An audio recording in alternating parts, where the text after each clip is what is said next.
Hola, buenas tardes a todos. Nada, ante todo, muchas gracias por asistir a la webinar que tendremos hoy con Raquel. Y nada, esto empieza ahora en un par de minutos y nada, ahora nos vemos. Gracias a todos.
Raquel, pues si te parece bien, podemos ir empezando ya.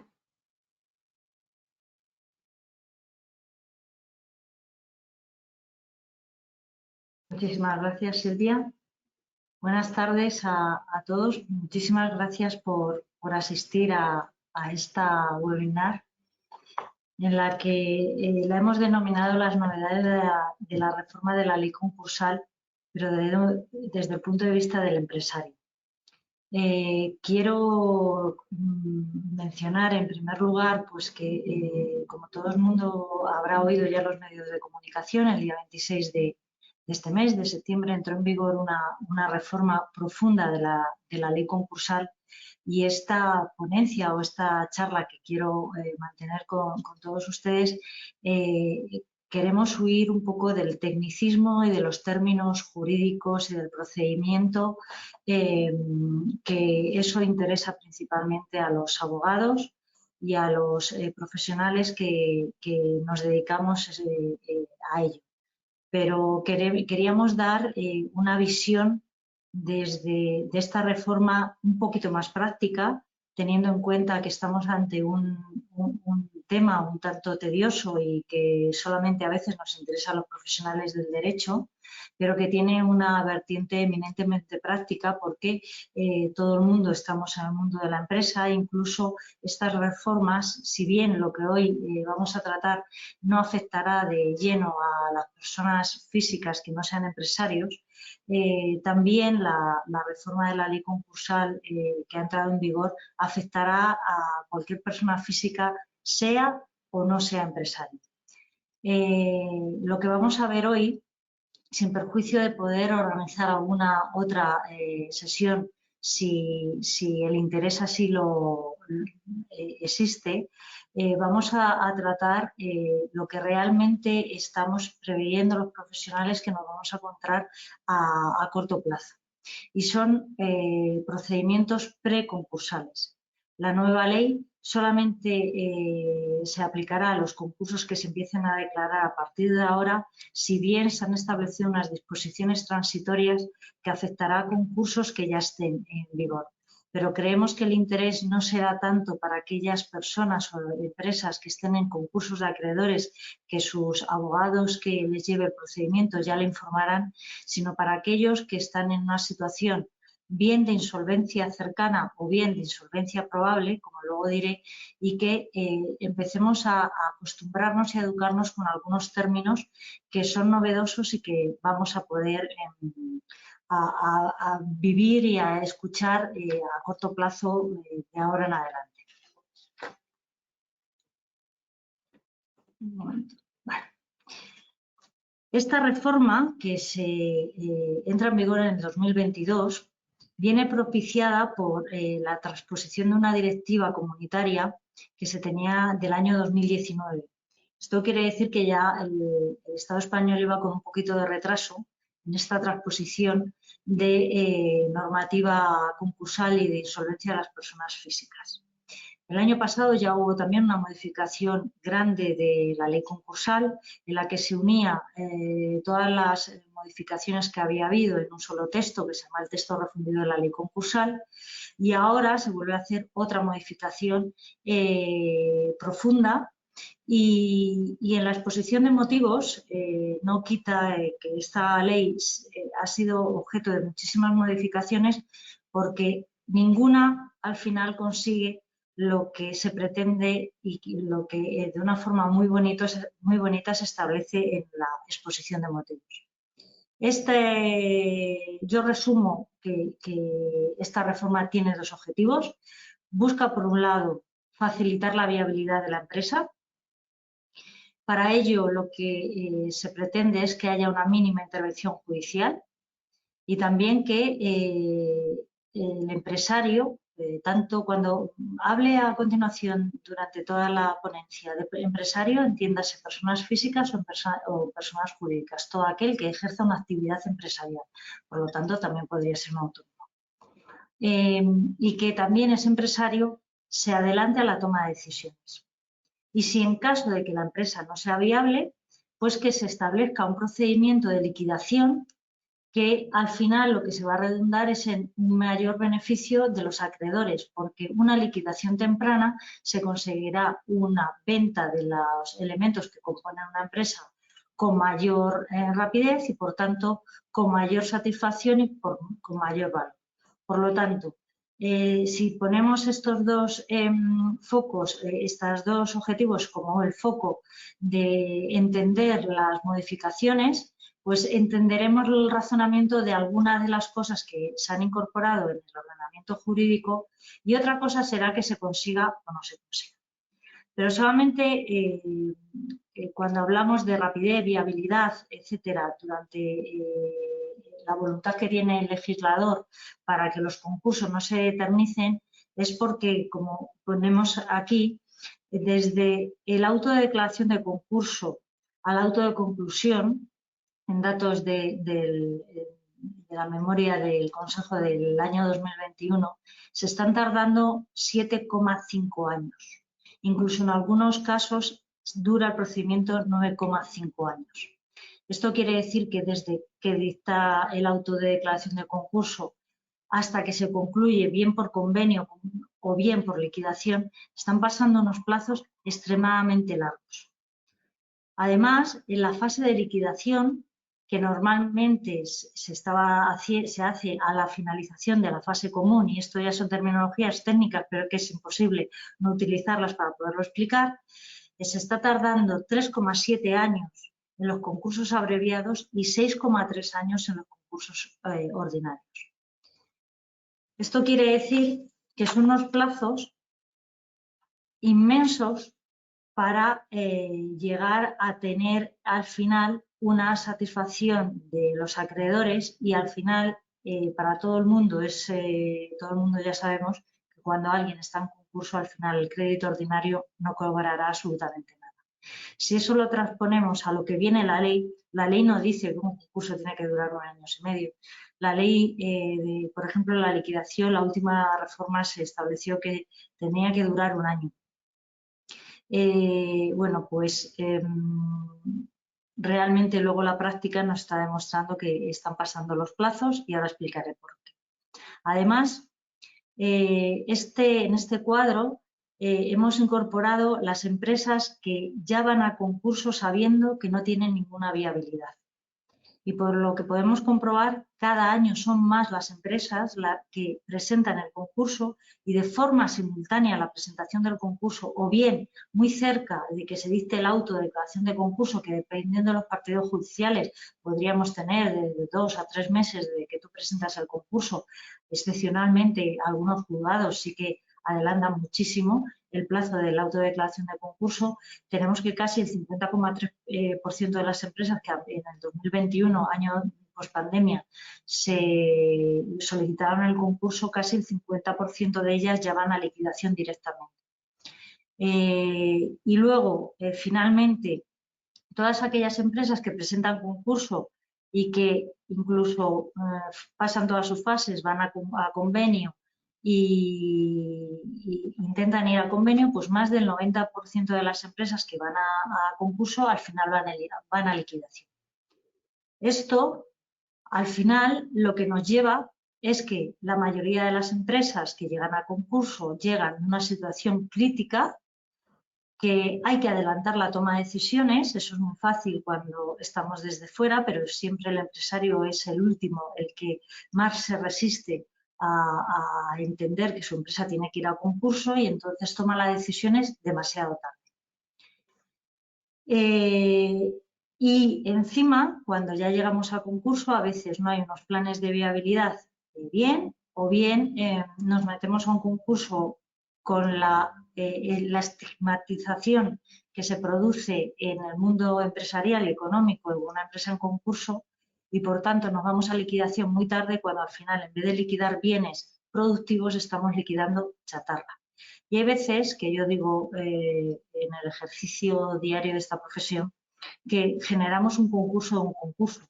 Llegamos con una empresa en concurso, dictan el auto y la empresa continúa sin poder pagar sus obligaciones corrientes. Y entonces, al final, estamos generando un doble concurso y con la destrucción de empleo y de economía que eso supone. Para intentar salvar estas dos cuestiones, que es el exceso de procedimiento y, por tanto, que se alarguen los plazos, se incorporan una serie de medidas de intentar adelantar la decisión si una empresa es viable o no es viable, y si no es viable, irnos a liquidación, y se incorporan tres puntos que para mí personalmente han sido importantes en cuanto a las novedades que nos podemos encontrar. Hoy no voy a hablar, como he dicho antes, de las novedades del concurso en sí, que también son muchas, sino vamos a irnos a un estadio un poquito anterior, ¿vale? Se instaura la denominación del derecho preconcursal, y la modificación primordial viene porque se incorporan los denominados planes de reestructuración, en contraposición con lo que se venía hablando hasta ahora, que eran planes de refinanciación. Ahora explicaré la terminología bien por qué ha venido este cambio. También se presenta o se da carácter de ley ya la solicitud de concurso con presentación de una oferta de adquisición de una o varias unidades productivas. Quiere decir, yo, empresa en situación de insolvencia, presento junto con mi solicitud de concurso una solicitud de venta de una unidad productiva que mi empresa es viable. Ya puedo ir con el nombre y apellidos de este adquirente, con una oferta en firme. Por lo tanto, estoy adelantando muchísimo el tiempo de poder vender esa unidad productiva y, por tanto, al final la pérdida de valor económico se minimiza. Y también se crea un procedimiento especial para microempresas. En este solamente voy a decir qué empresas estarán, pero no voy a profundizar mucho más en ello, porque esto no va a entrar en vigor hasta el 1 de enero del 2023. Y conociendo al legislador, todo puede ser que de aquí al 1 de enero del 2023 haya algunas modificaciones. Intentaré ser esquemática y no profundizar mucho más en ello, y ya en otra sesión se hablará. Bueno, entrando en el derecho preconcursal, hasta ahora casi todo el mundo podría estar escuchando el 5 bis, los que hace muchos años ya llevamos en esto. Luego otro es el 583, que también era la comunicación de apertura de negociaciones con los acreedores y coloquialmente, como decimos, es yo le digo al juzgado que estoy en negociaciones con mis acreedores para alcanzar un convenio y eso era estoy en preconcurso, ¿no? Lo que bien clientes nos podían decir a nosotros o bien acreedores nos soltaban a nosotros que estaban en concurso. Bueno, pues como derecho preconcursal se añaden estas, una es una novedad que es los planes de reestructuración y otra es pues la comunicación de apertura de negociaciones con los acreedores, que se llama igual que lo que veníamos conociendo hasta ahora, pero que cambia sustancialmente. A estas dos instituciones de derecho preconcursal puede ir cualquier persona natural o jurídica que ejerza actividad empresarial o profesional y que no sea microempresa. Hoy por hoy, como no está el procedimiento de microempresa, sí que podrían ir, pero cuando entre en vigor el de microempresa, se establece un procedimiento especial para esas microempresas. Pero vamos a hablar de lo que tenemos hoy, a día de hoy, entonces solamente pueden acudir a estos mecanismos empresarios, autónomos, sociedades, salvo, bueno, pues algunas excepciones, como puede ser empresas de seguros, etcétera, pero el común de nuestra economía, pues empresas y autónomos. ¿Cuándo podemos acudir a estas instituciones preconcursales? Se puede ir cuando se esté en situación de insolvencia. Uno puede ir cuando esté en una situación de insolvencia actual o cuando esté en una situación de insolvencia inminente. Estas son denominaciones que ya veníamos, estábamos muy familiarizados con estas terminologías de hace tiempo porque estas han existido siempre en el derecho concursal. Actual, no cabe duda de que uno está en insolvencia cuando ya no está pagando sus obligaciones. También estabas en situación inminente cuando preveías que en un plazo de 3 meses no ibas a poder cumplir y siempre estábamos más o menos era el incumplimiento generalizado de mis obligaciones, ¿no? Pero también establecíamos que cuando dejaba de pagar el deudor a Seguridad Social y Hacienda 3 meses, pues ya estábamos en una situación de insolvencia. Y por ahí entonces decíamos, vamos a correr porque ya la solicitud de un concurso tardío puede presuponer la calificación del concurso como culpable en el futuro. Bien, pues ahora se añade una nueva terminología, que es insolvencia probable. ¿Y qué es esto? Pues el legislador dice que es el deudor que no va a poder cumplir sus obligaciones que venzan los próximos 2 años. La crítica la podríamos hacer todos, pero creo que no es el momento de estar criticando una reforma, ¿no? Nos toca aplicarla, interpretarla y no nos queda otra. Personalmente puedo tener mi crítica y la dificultad de poder aplicar qué se entiende por una insolvencia probable y que al empresario le estamos obligando a considerar que está en esa insolvencia con una vista a 2 años. En una situación que hay una inseguridad total, que no sabemos lo que va a pasar con nuestro nivel de ventas, etcétera. Aquí yo intento decir, bueno, vamos a poner una aplicación práctica de esta insolvencia probable, ¿no? Pues si tengo un pool bancario que creo que el año que viene o dentro de 18 meses me va a vencer todo y estoy intentando ver que mis ventas ya están cayendo y pues podríamos estar ante una insolvencia probable. Eso sería una justificación para poder acudir a cualquiera de estas instituciones. ¿Qué va a ocurrir? Pues que no nos engañemos. Cualquier comunicación, aunque lo digamos que es reservado, la experiencia nos demuestra que lo que decimos que es reservado al final sigue está público, ¿no? Porque uno cuando está negociando al final dices que estás en situación en el preconcurso. La estigmatización que eso se produce ya no solamente con el concurso, sino con el preconcurso, lo que podemos provocar es que lo que era una insolvencia probable al final sea una insolvencia inminente. Pero bueno, eso habrá que valorarlo caso por caso. Como he comentado anteriormente, tenemos la comunicación de apertura de negociaciones con los acreedores, que se llama igual que siempre, el 5 bis, 583 o preconcurso.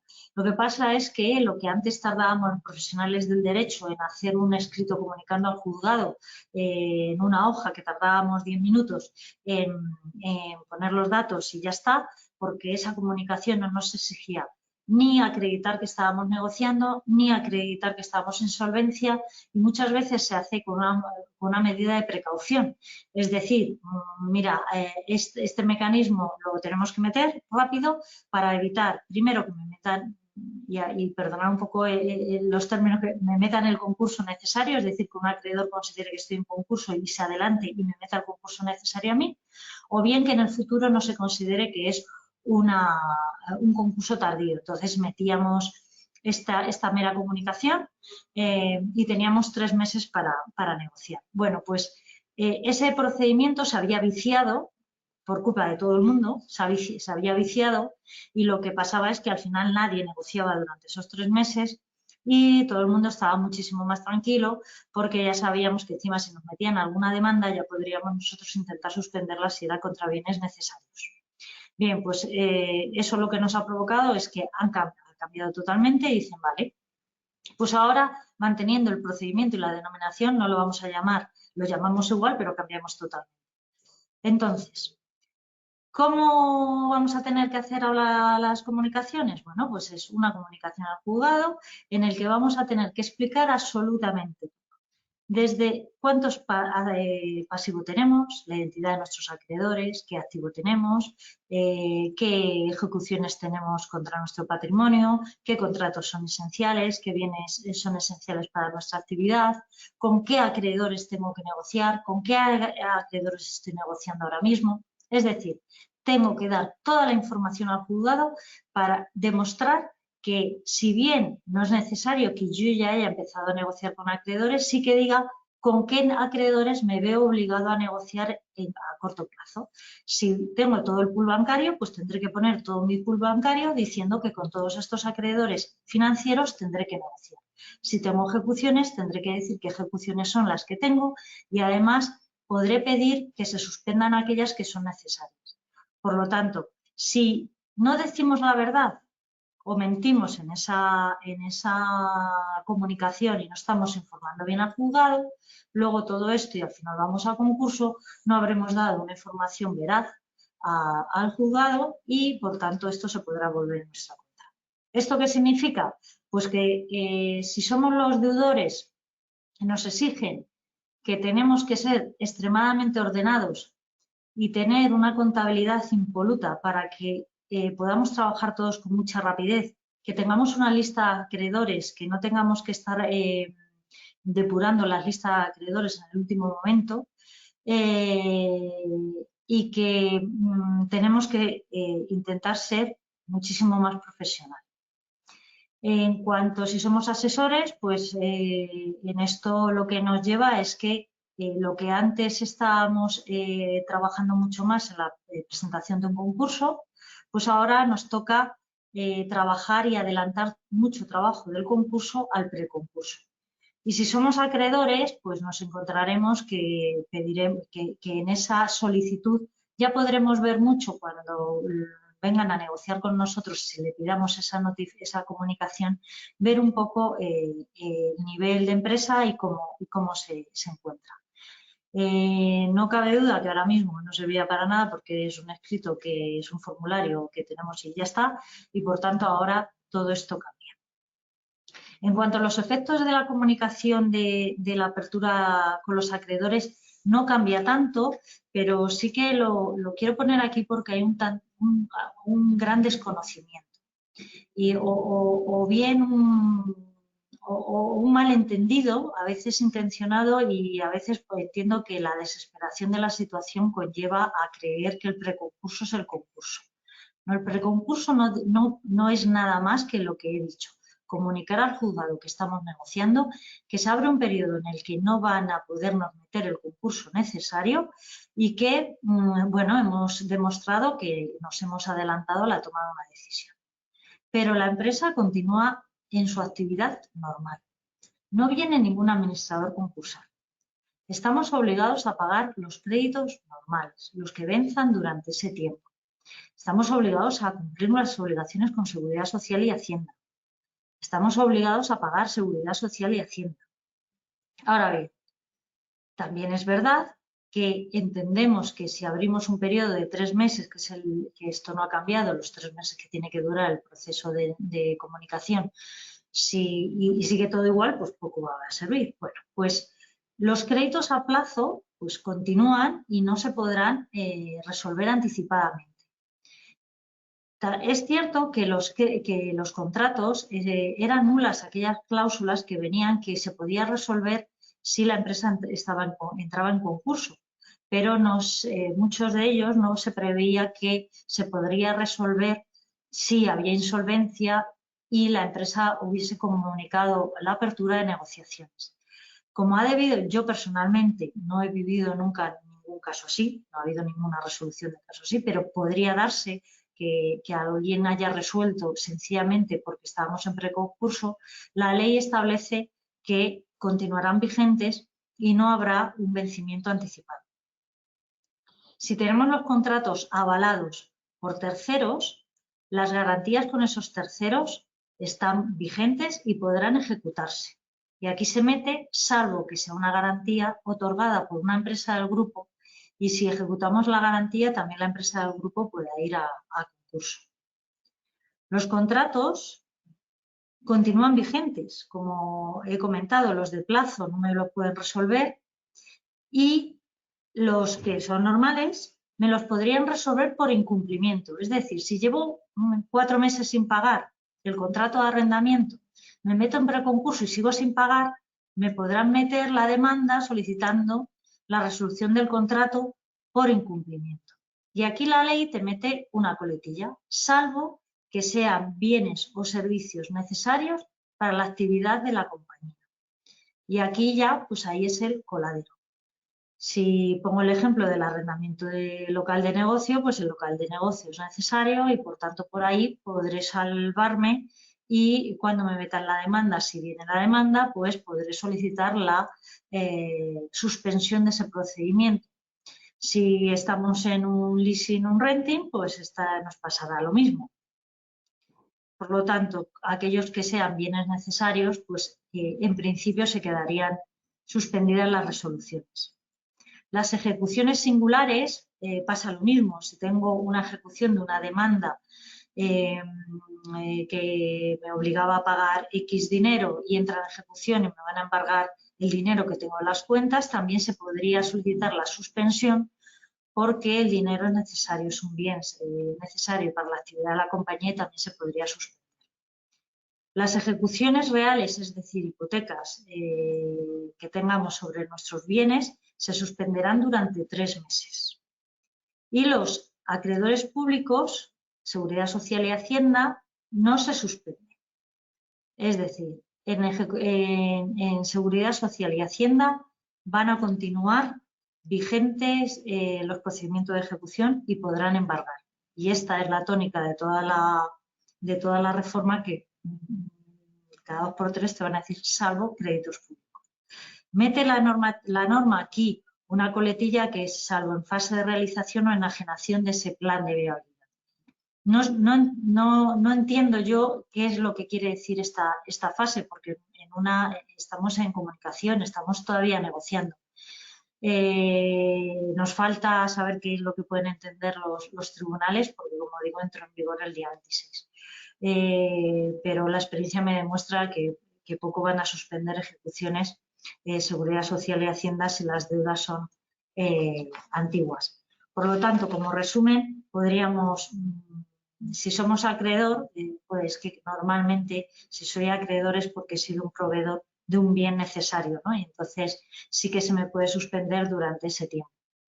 También es cierto que como el plazo es muy pequeño, son 3 meses, y los tribunales están como están, pues es muy raro que ejecuciones nuevas lleguen durante esos 3 meses y que se suspenda la ejecución ya iniciada, pues la experiencia nos demuestra entre que te dan el traslado, etcétera, sí que se pueden estar suspendiendo.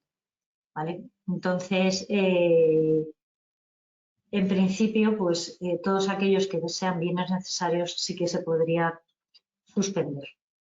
Como he dicho, la duración del procedimiento son 3 meses, salvo, y otra cosa novedosa, es que se pueda solicitar una prórroga por un periodo igual de los 3 meses, que la pueden solicitar el deudor o los acreedores. Luego voy a decir una mención al final, salvo algunas empresas que son medianas, que no tengan una facturación, me parece que eran 10 millones de euros y menos de 49 trabajadores.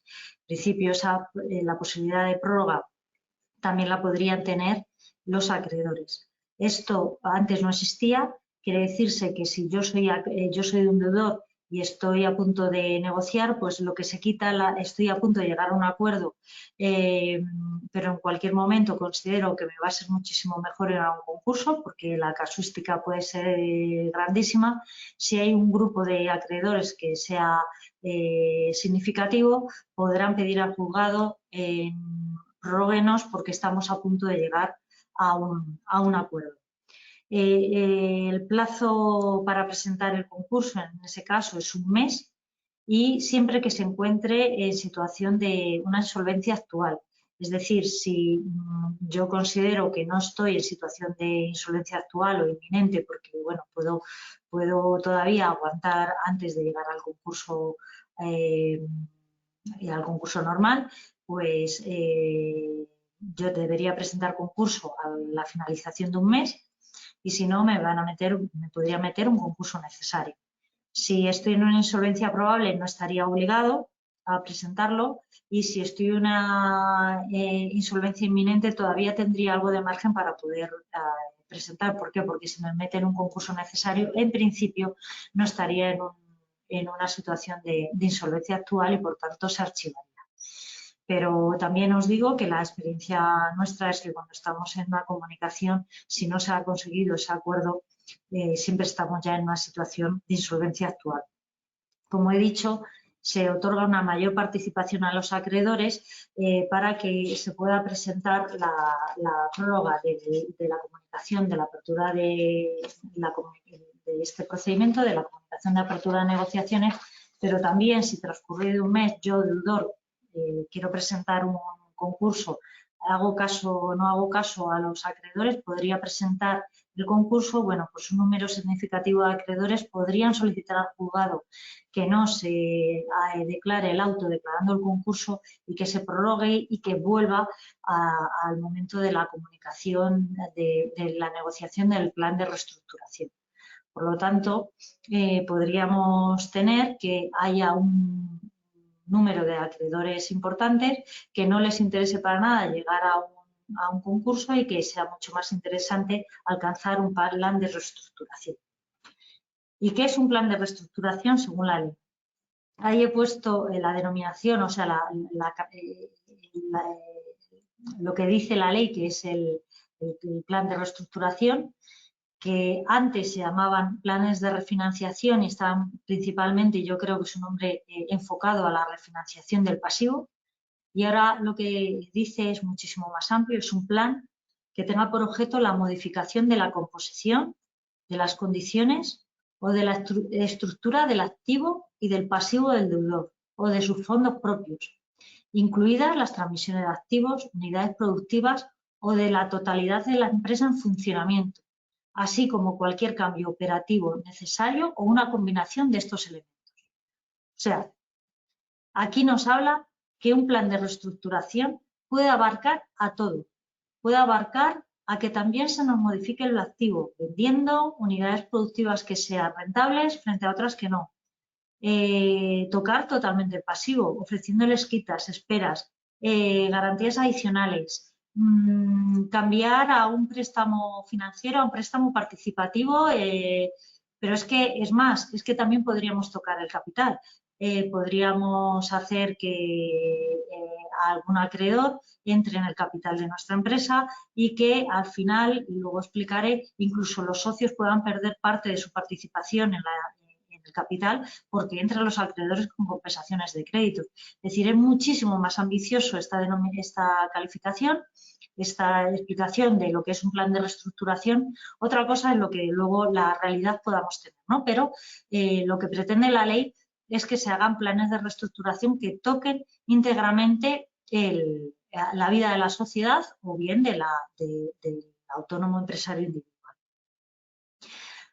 La novedad es que se incluyen en la ley lo que se llaman los planes no consensuales. Así no lo vamos a encontrar en los artículos, con esta denominación no lo vamos a llamar así, no lo vamos a encontrar así, lo encontramos así en la exposición de motivos, pero como vamos a ver que se pueden arrastrar a determinados acreedores que no hayan votado a favor de este plan, por eso estaremos ante planes no consensuales, que son aquellos que se pretenda extender sus efectos a algunos acreedores o clases de acreedores que no hayan votado a favor de ese plan, a socios que no quieran adoptar determinadas medidas que el resto de acreedores, por ejemplo, sí que están de acuerdo, o aquellos que pretendan proteger la financiación ajena u otros actos de las posibles acciones rescisorias. Y a lo mejor aquí hay algo de terminología demasiado técnica, solamente decir que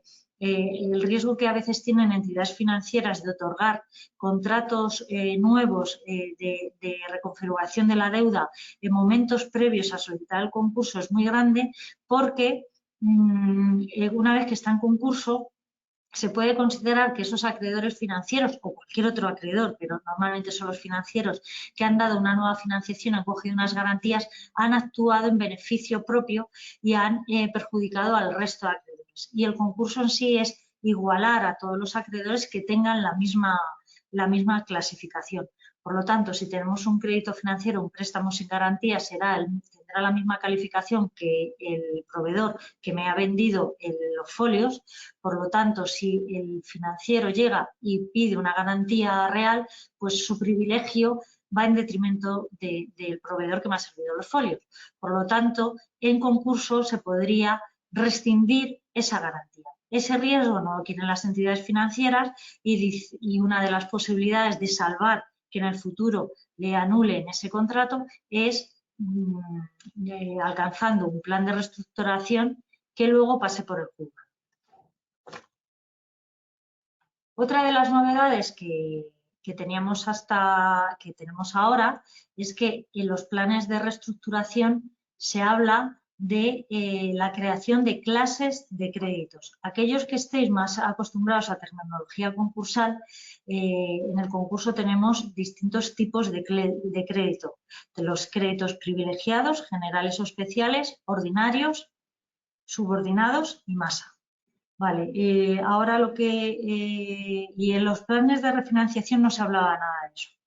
Vale, pues en el plan de reestructuración se nos adelanta la clasificación de estos créditos, pero no nos dice la ley que tengamos que ir a la terminología de la ley concursal. No es necesario que digamos crédito privilegiado general, especial, ordinario o no. Lo que nos dice la ley es que tendríamos que crear clases de créditos para que voten de una forma agrupada el futuro plan de reestructuración que se vaya a alcanzar. La ley no te dice estas son las clases y estos son los acreedores que se tienen que meter aquí. Te dice que podrás crear clases de créditos bien que cumplan pues eso, unos criterios objetivos, que tengan, por ejemplo, el mismo orden de pago, que sean todos financieros, por ejemplo, que sean todas entidades financieras, entiéndase bien reguladas por el Banco de España, como entendemos todos, entidades financieras tal, pero también aquellos productos que sin ser financieros haya dado pues un tercero que sin ser una entidad financiera ha dado un préstamo o un depósito, eso también sería un financiero. Por ejemplo, otros acreedores que hayan conflicto de intereses, bien porque sean socios, bien porque sean aquellos que tengan préstamos participativos. Otros que, bueno, hablan también de aceptación de los créditos o aquellos otros que sean pequeñas y medianas empresas. ¿Por qué? Pues porque yo dentro de los créditos ordinarios puedo pedir mayor sacrificio a lo mejor a una entidad financiera que oye, pues me haces una carencia ahora y me amplías el plazo del pago de todo esto y a cambio entonces te voy a dar una garantía real. Pero tengo a las pequeñas, a mis proveedores, que si les pido eso les voy a hundir, bueno, pues entonces a todos estos yo les voy a decir, les pido una carencia de 6 meses y el pago íntegro al 6.º mes. Bueno, pues establezco estos criterios objetivos para que cada uno pueda ir votando, porque esto va a ser muy importante a la hora luego de la votación. Sí que hay otros dos clases que sí que la ley habla, que hay que crear, que es aquellos que tengan garantía real, típico pues hipoteca con garantía inmobiliaria, y aquellos otros de derecho público. Seguridad Social y Hacienda, que son los típicos, pero bueno, pues ahí también nos encontramos los ayuntamientos, que su parte que tienen crédito privilegiado, etcétera. Entonces, ¿dónde va a estar el mayor problema? En determinar esos criterios objetivos, porque luego, pues, en los concursos lo que tenemos es que tratar a todos los acreedores de la misma clase de una forma igualitaria, ¿no? Pero, bueno, pues el éxito será el crear unos criterios objetivos que podamos ir negociando, porque está claro que los intereses de un proveedor no son los mismos que una entidad financiera o que una empresa del grupo o bien de alguien que ha dado solamente dinero pues, para una financiación, ¿no? Cuando se habla de planes no consensuales, pues los podemos denominar como aquellos que, sin haber sido aprobado por todas las clases o por todos los acreedores, queremos que arrastre a algunos acreedores que no han votado o algunos que no hayan votado dentro de su clase o algunas clases que directamente tampoco han votado. Nos podemos encontrar un plan que, lógicamente, si el 100% de los acreedores de derecho público real y ordinarios utilizando esa terminología, me lo han votado y es unanimidad, no hay ningún problema. Eso, como eso es bastante difícil, bueno, pues nos podremos encontrar que tenemos planes de reestructuración que si cogemos cada fase y cada clase por mayorías se han aprobado, pero dentro de cada clase hay acreedores que no han votado a favor o sencillamente se han abstenido y entonces podríamos a esos arrastrarle a lo que quería el resto de gente que coincidía con él en su clase. Pero también puede ser que si tenemos 4 clases, 3 clases han aprobado por mayorías y hay una clase que no quiere, típico, pues no sé, el financiero, pues no quiere, se podría ver arrastrado porque el resto de clases sí que se han votado a favor. Esto va a ser difícil ponerlo a la práctica, pero será la práctica del día a día y las interpretaciones que puedan dar determinados personajes que entramos en este asunto los que podamos solventar el día a día de cómo llegar a estas aprobaciones. ¿Y cómo se puede entender el plan de reestructuración? Pues cada una de las clases se entenderá que está aprobado si votan 2/3 del importe de la correspondiente clase, o sea, coges todo el pasivo, pues si votan a favor 2/3 estará aprobado y si votan 3/4 en el que tengan garantía real. Por lo tanto, se van a ver arrastrados los acreedores de 1/3 y de 1/4 restante que no hayan votado, pero siempre que pasen por el filtro del juez. Ninguno se verá afectado si no ha pasado por el filtro del juez. Aquí hay una especial mención a los créditos de derecho público, que la dificultad la vamos a tener en que normalmente Seguridad Social y Hacienda nunca la vamos a tener en estos planes de reestructuración para negociar, porque ellos se van a coger su normativa interna. Dudo yo mucho que vayan a eso de los aplazamientos y fraccionamientos que todo el mundo conocemos de la Ley General Tributaria, pero sí que hay que resaltar que se podrían ver afectados por el plan de reestructuración siempre que pasen también por la homologación judicial y siempre que para estos créditos de derecho público el plan de reestructuración prevea unas condiciones de pago. Y para que no perdamos el tiempo, dicen, vale, pues tenemos que tener un requisito previo y es que tenemos que acreditar que estamos al corriente en el cumplimiento de las obligaciones tributarias y frente a la seguridad social y que los créditos impagados de la seguridad social no tengan una antigüedad superior a 2 años. Personalmente, lo decía esta mañana con unos compañeros, lo de acreditar estar al corriente en el cumplimiento de obligaciones tributarias entiendo que será de presentar las declaraciones tributarias aunque no las pagues, porque si no, no tiene mucha razón de ser que las deudas no tengan más de 2 años. Creemos que esa es la interpretación, pero la ley lo dice así textualmente y yo creo que lo que sí que habría de demostrar es que estás cumpliendo, que no puedas pagar, porque si no, entonces no se verían afectados. ¿Y qué condiciones tienen que tener estas del pago de los créditos del derecho público?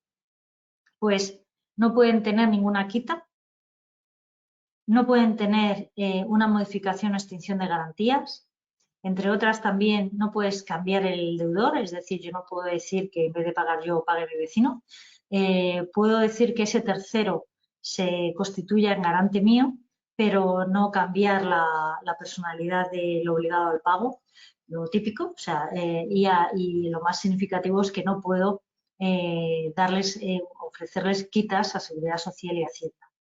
Y te establece unos tiempos para que sean pagados en ese plan de reestructuración. 12 meses a contar desde la fecha de la auto de homologación. Al final nos podríamos ir, si hemos empezado, bueno, pues el procedimiento, si me lo homologan, pues 3 meses, pues, dictado el auto, en 12 meses he tenido que pagar todos los créditos de derecho público, o bien en 6 meses si antes ya he tenido algún aplazamiento o fraccionamiento. Y dice, ¿y me da lo mismo? ¿En qué momento, si es 12 o 6? En 18 meses, desde que has notificado la apertura de negociaciones, en 18 meses tienen que estar pagados todos.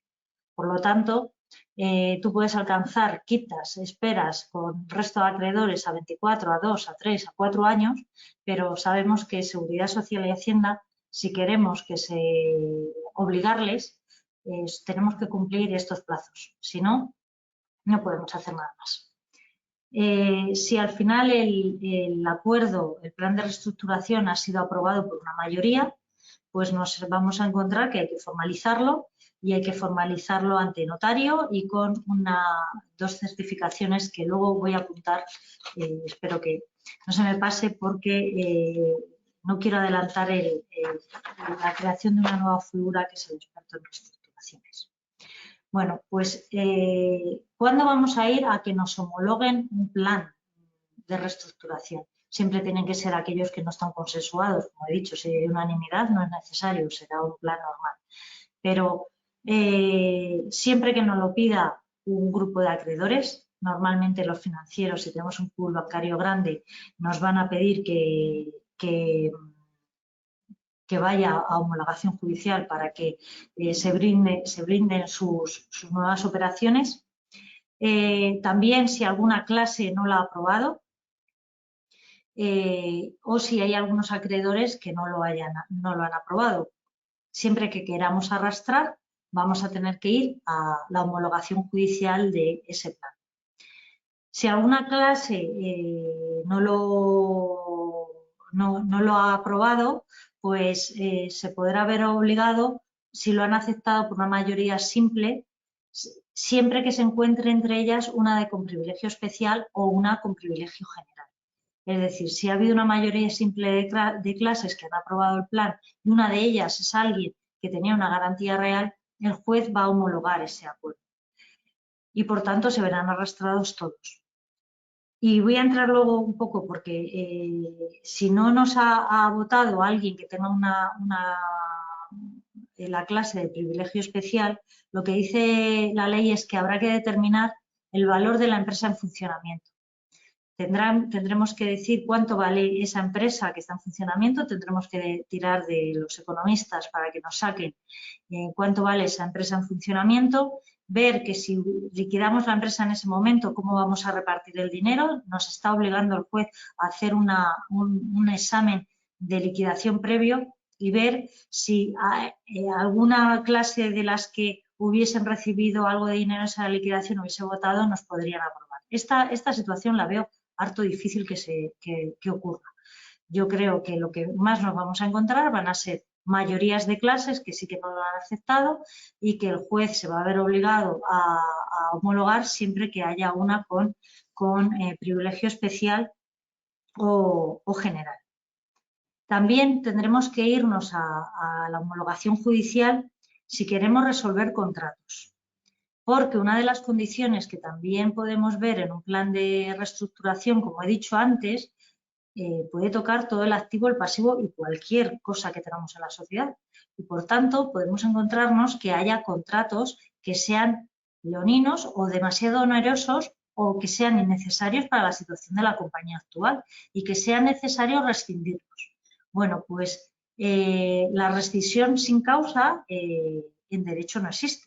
Por lo tanto, si yo puedo justificar que es necesario o el resto de acreedores me dicen que ese es innecesario ese contrato, pongamos un ejemplo, la empresa ha hecho una previsión de futuro y ha firmado la compra de una nave en un polígono industrial que ahora mismo o a corto plazo es innecesario para la vida de la empresa. Bueno, pues resolver a lo mejor ese contrato a arras o resolver ese contrato privado de compraventa con pago aplazado, si no tengo causa, va a ser imposible poderla resolver. Bueno, pues sí que podría, si ese plan de reestructuración los acreedores y el deudor consideran que es innecesario y que es necesario rescindirlo, sí que podremos ir a la rescisión, pero siempre tendremos que pasar por el tapiz del juez que considere que este plan de reestructuración es viable, garantiza la viabilidad de la empresa, pero deberíamos pasar por la rescisión de ese contrato. Por lo tanto, si queremos rescindir contratos, también tendremos que pasar por la homologación y también si queremos salvar, como he dicho antes, la nueva financiación.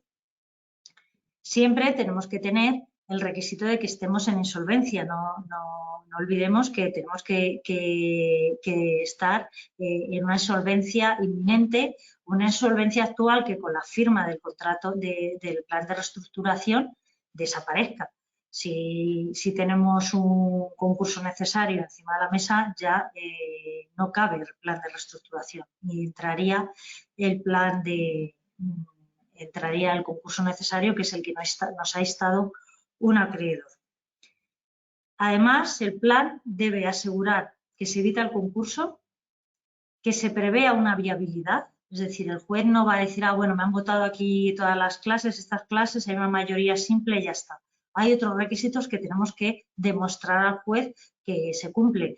El plan de reestructuración hace un cambio en toda la vida de la empresa, pero tenemos que demostrar que con este plan, pasado mañana, no vamos a estar en una situación igual. Además, que se garantiza la viabilidad de la empresa, o bien que se ha aprobado además por las clases, que no hay un sacrificio extraordinario para una de las clases, que se han creado las clases de una forma paritaria y que dentro de esas clases lo que no podemos decir es al financiero le voy a otorgar una quita del 90%, al resto de los acreedores no le hago ninguna quita y al final me los arrastro a los financieros sencillamente porque hay más votos a favor de los que no les he hecho quita, si les estoy arrastrando. Eso no sería un trato paritario, porque a unos le estamos dando quita y a otros no. Y además que se haya comunicado a todos los acreedores. Todos los acreedores deben de tener conocimiento de ese plan. Es decir, que no se vean arrastrados con un plan que no ha sido negociado con ellos o que no se le ha dado la oportunidad de negociar. Se publicará en el registro público concursal, que es una aplicación, una página web que es de libre acceso de todo el mundo y se está trabajando mucho en que sea mucho más accesible. Y en los próximos 6 meses todo deberá mejorar. Una vez que se homologue judicialmente, ese plan de reestructuración tiene efectos a todos los créditos afectados, al deudor y a los socios de la sociedad si, por ejemplo, se ha tomado una decisión de que tiene que afectarse los fondos, el capital y, por tanto, están obligados los socios a pasar por ello. Ahí cuando señalo qué consecuencias pueden tener para los socios personas jurídicas, bueno, los socios, el plan tiene que ser aprobado por la Junta General, por lo menos tiene que ponerse en una junta con el único orden del día la aprobación. Y si no lo aprueba la Junta General, a pesar de ello, podríamos encontrarnos que el plan de reestructuración se aprobase judicialmente y al final provocásemos incluso una reducción de capital a cero y una ampliación de capital sustituyendo a los acreedores. A ver, una situación así en una pyme, una mediana empresa, en el que el capital está formado por el empresario que levanta todas las mañanas a trabajar, creo que es difícilmente que lo podamos ver. En empresas un poco más capitalistas, en las que son de un determinado nivel, es posible que sí que lo veamos. Y últimamente, en esta semana, ha habido alguna noticia de un grupo bastante importante en el que el capital se estaba negando a alcanzar un plan de reestructuración porque lo que no quieren es perder el control. Y las entidades financieras quieren entrar, quitar a la familia que hay dentro. Bueno, pues al final el hecho de que la familia no quiera moverse del capital puede llevar a la inviabilidad de la empresa y llevar al concurso. Entonces, como eso no interesa, porque lo que se pretende es que los concursos no eliminen el tejido empresarial, pues es una de las medidas que sí que se establece en esta modificación. Y entra en el experto en la reestructuración. ¿Por qué lo he dejado al final y no al principio? Porque no es necesario que se nombre a este experta en reestructuración en el primer momento.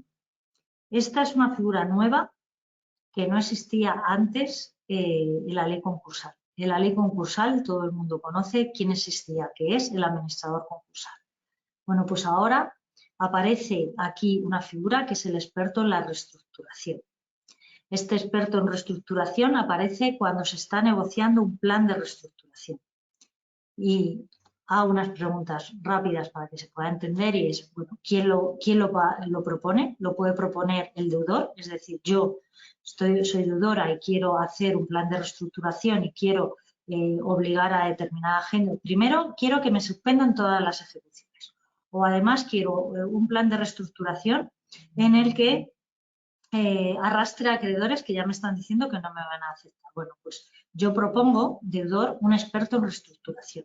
También lo pueden solicitar acreedores que van a ser, que es lo normal, ¿no? Nos encontramos a veces que vas al pool bancario a negociar con ellos, vas con un plan de viabilidad hecho en casa y te dicen, vale, me parece muy bien, pero queremos un tercero que sea más independiente, que cuente con nuestra confianza y queremos que sea menganito tal, o te da una terna de entidad de firmas para que sea ese experto en reestructuración.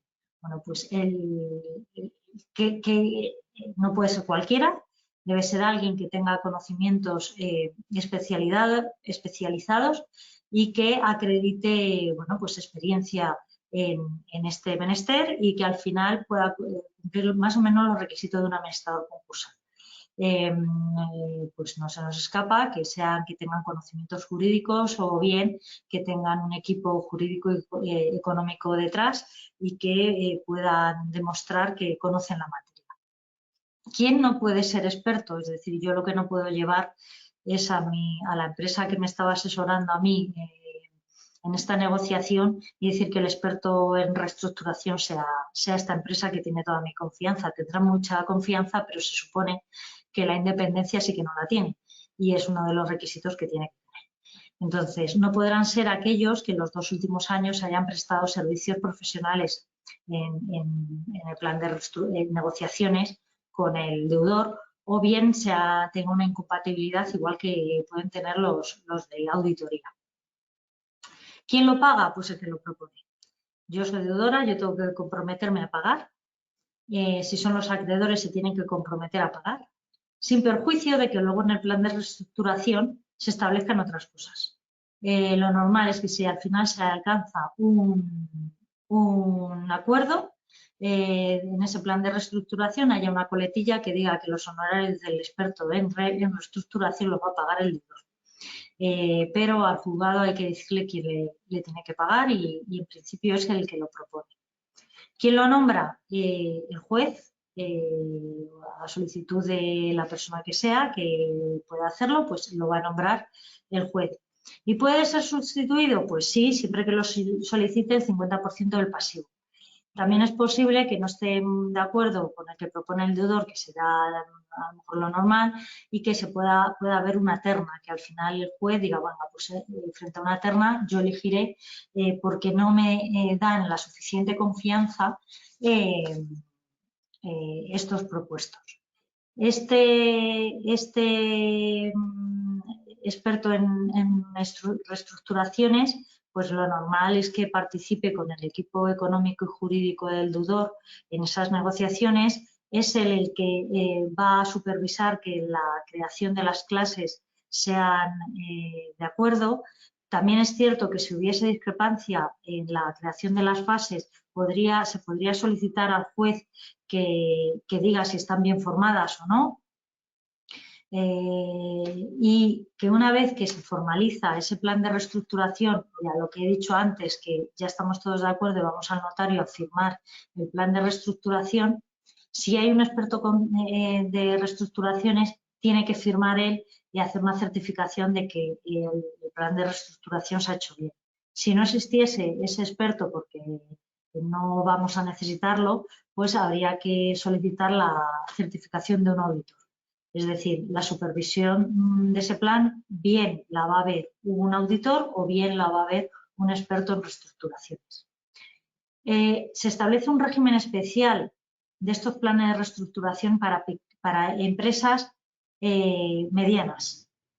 Aquellas empresas que el año anterior hayan tenido un número medio de trabajadores no superior a 49 personas, o aquellas que su volumen de negocios anual o balance no supere los 10 millones de euros, si bien pueden ir a todo este plan de reestructuración, cambia porque la homologación solo la va a poder solicitar el deudor o los socios que si han aprobado el plan. ¿Y por qué? Pues porque en estas empresas el legislador considera que el sacrificio que he comentado antes que tienen que hacer los socios, pudiendo perder todo su capital, en una empresa de estas características no es el socio capitalista, no es el típico socio capitalista que invierte, sino que consideran que en estas empresas, hay que poner unas cifras, pues que los socios ponen algo más que un capital. Suelen poner también su trabajo o un capital que sea al final el medio de vida de ellos. Y se considera que para que entren los acreedores y se vean despojados de ese patrimonio, pues no tiene que pasar por la rueda de un plan de reestructuración que pueda ser muy sacrificado para ellos. Y aun cuando no se apruebe por todas las clases de acreedores, el plan se podrá homologar si la clase de acreedores que no lo hayan aprobado recibe un trato más favorable que cualquier clase de rango inferior. Quiere decirse que si no lo han aprobado todas las clases, pero hay una clase que recibe un trato mejor que una de las que esté abajo, pues también se podría haber aprobado. Entiendo que es complicadísimo y sin ver un caso concreto nos cuesta a nosotros también ver esta casuística, pero el objetivo no es que memoricemos clases, etcétera, sino que sepamos que se abre un abanico de poder presionar a determinados acreedores o también, si yo soy deudor, ya sé que la unión de varias clases me pueden obligar a mí al final a ir a un plan de reestructuración.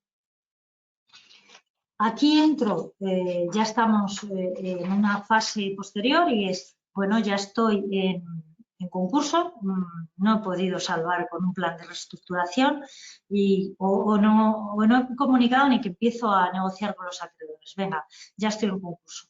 Bueno, pues se estaba permitiendo por los juzgados mercantiles de Barcelona, que es la parte pues como más, que es la más novedosa en incorporar determinados institutos concursales, ¿no? Algunos procedimientos concursales y ya se estaba generalizando, el adelantar la liquidación de la compañía al máximo. Si recordamos al principio hemos dicho que el objetivo es adelantar la liquidación de la empresa si la empresa es inviable para sacarle mayor provecho. Bueno, pues ya se consolida la posibilidad de ir a concurso solicitando la venta de una unidad productiva.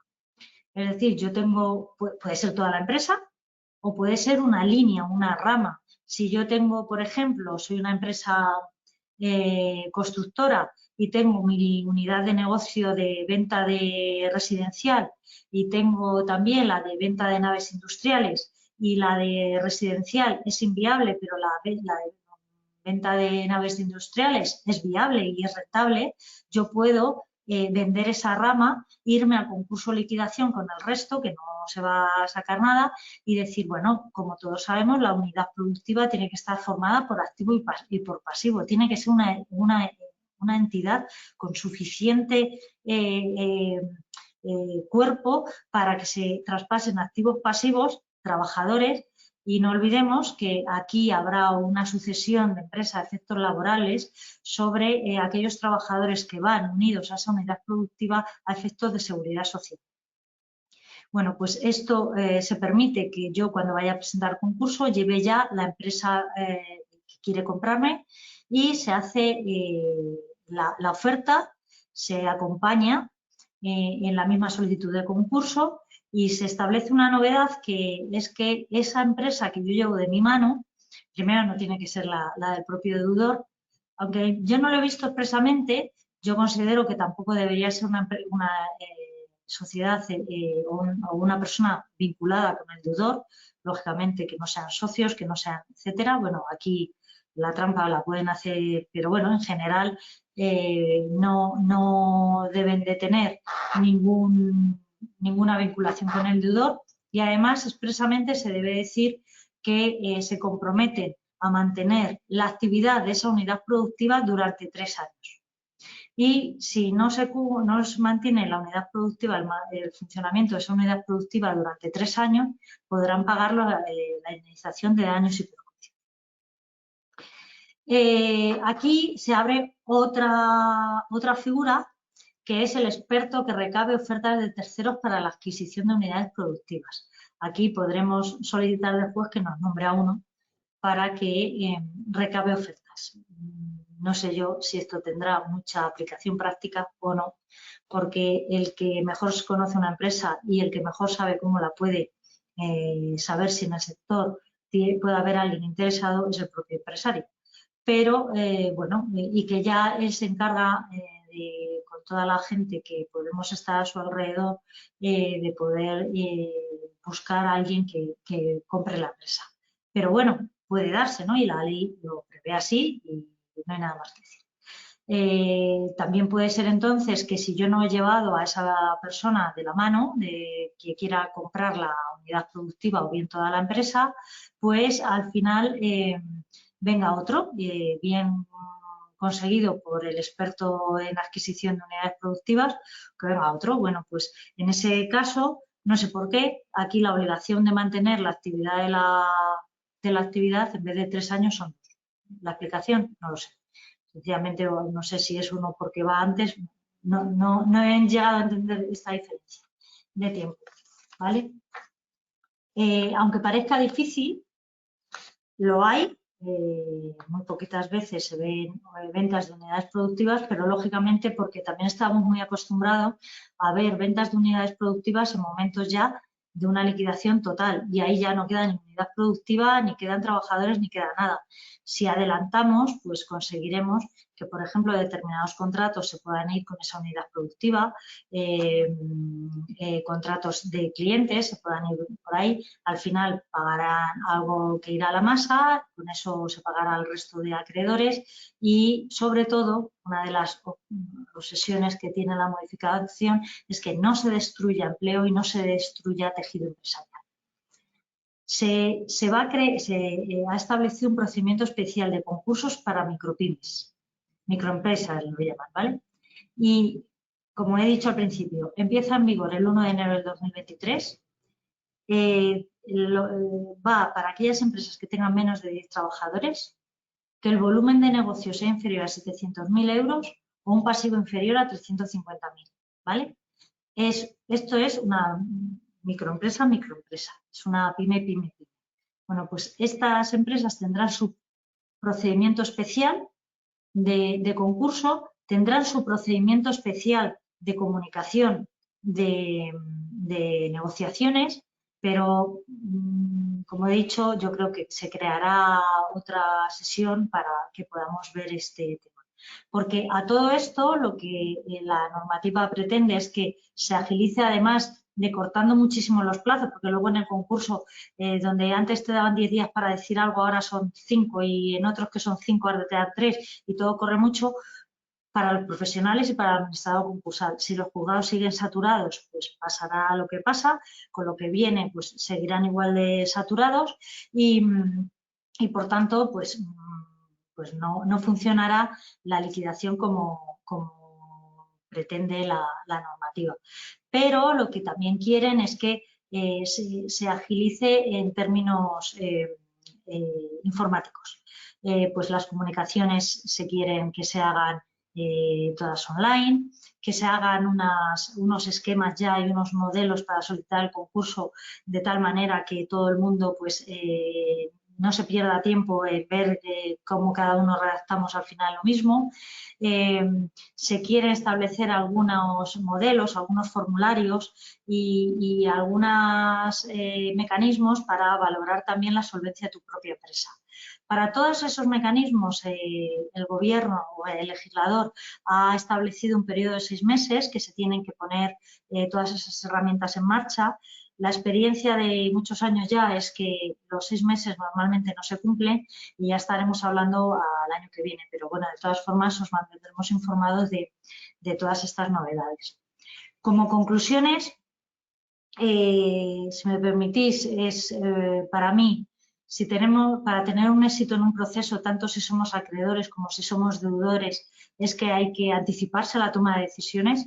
Esto es muy fácil decirlo, lo entiendo desde fuera. Cuando uno está metido en su empresa, siempre confías en que vas a salir, siempre confías que al final te van a aplazar o te van a refinanciar, pero es muy importante anticiparse. Es muy importante también establecer mecanismos internos de alerta para que podamos trabajar en un plan que pueda pues eso, afectar al activo y el pasivo, que no pensemos que con solicitar el preconcurso o con traer los documentos a los abogados ya está todo solucionado. Aquí hay que tener una participación extraordinaria del deudor. Tenemos que tener muchísimo cuidado a la hora de solicitar el concurso de forma extemporánea. Nos han metido esta denominación de insolvencia probable con la vista a 2 años. Quiere decirse que para mí sería algo muy descabellado si yo preveo que en el 2024 no voy a poder cumplir, no presentar concursos, sino empezar a negociar y comunicarlo al juzgado. Me parecería bastante temerario, pero sí que preveamos que ya nos está diciendo tienes que tener una visión más allá de un corto plazo. No seamos cortoplacistas, empecemos a mirar un poquito más a largo plazo y, hombre, si ocurren cosas pues totalmente imprevistas, pues como imprevisto es, tendremos justificación, ¿no? Antes de estar en esa situación de insolvencia, pues trabajemos en planes de reestructuración, que a lo mejor no es necesario tener toda esta parafernalia del experto en reestructuraciones, comunico al juzgado, no, a lo mejor podemos adelantarnos y estar trabajando en planes de reestructuración que si al final nos vemos obligados a ir al juzgado, llevemos mucho trabajo hecho, llevemos muchísimo trabajo y además porque no nos engañemos, el experto en reestructuraciones no va a ser alguien que va a venir y va a decir, venga, ¿qué hacemos? La experiencia nuestra nos demuestra, igual que el administrador concursal, que ellos tienen que tener una independencia, que el trabajo se lo tenemos que facilitar los profesionales que estamos con las empresas a su lado, facilitándoles el trabajo y nosotros, junto con los clientes, con los deudores y con los acreedores, a veces asesorándoles que más vale que cojamos ese plan de reestructuración y no vayamos al concurso, bueno, pues que seamos los que ayudemos. Pero no podemos pensar que porque aparezca un experto en reestructuraciones nos va a solucionar, no es eso. Y por último, pues que valoremos el procedimiento de liquidación anticipado. puede darse que tengamos procedimientos de liquidación, empresas que son viables o ramas de actividad que son viables, que podemos venderlas. Y a lo mejor podemos dar hasta, si somos un empresario mediano, podemos dar hasta una viabilidad al día a día que muchas veces dice el empresario, ¿ahora de qué vivo? ¿No? Pues a lo mejor nos podemos encontrar que en esa rama de actividad tú eres necesario también, ¿no? Y que al final tengamos un concurso fortuito y que se pueda justificar que el mundo tan loco que estamos viviendo ahora, que no sabemos lo que nos va a ocurrir mañana, pues que, joder, que al final ha sido fortuito esta situación, ¿no? Entonces, adelantemos y que no lo veamos como un fracaso. Y luego, pues que sí que es verdad que lo que nunca había habido personalmente es este gran protagonismo que se le da a los acreedores, dando incluso la posibilidad de que te impongan planes a ti o incluso que puedan solicitar las prórrogas de los periodos estos de comunicaciones o incluso también solicitar la suspensión del concurso, de la declaración del concurso de acreedores porque estamos a punto. Si pensamos una pyme, eso no lo vamos a vivir, desgraciadamente. Si pensamos una mediana, una gran empresa, es posible que sí nos encontremos que un grupo de entidades sí que quieran quitar a lo mejor pues al capital. A todo esto, otro de los mecanismos que podríamos encontrar en un plan de reestructuración también y efectos laborales será que una de las condiciones sea que se tiene que adoptar medidas de extinción, de modificación de condiciones de los trabajadores. Pero también una de las cosas es que se puede prever la extinción de los contratos de alta dirección y considerar que esas indemnizaciones que hay fijadas en los contratos de alta dirección no son aplicables y que se aplicaría la indemnización legal. Es decir, que no se lleve a una empresa a concurso que no sea solvente o que sea inviable sencillamente porque los directivos tienen unas retribuciones, unas indemnizaciones que son del todo punto inaceptables para la situación en la que está la compañía. Bueno, he intentado, me he pasado, pero bueno, la materia era, y solamente hemos visto el derecho preconcursal.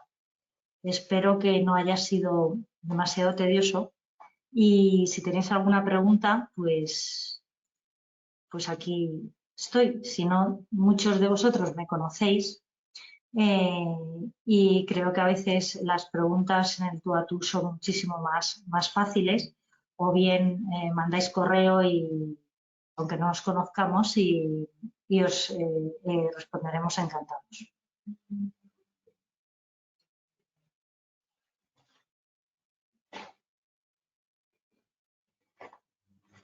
Bueno, pues no sé si no hay preguntas, no sé si por que no se ha entendido o porque se ha entendido demasiado.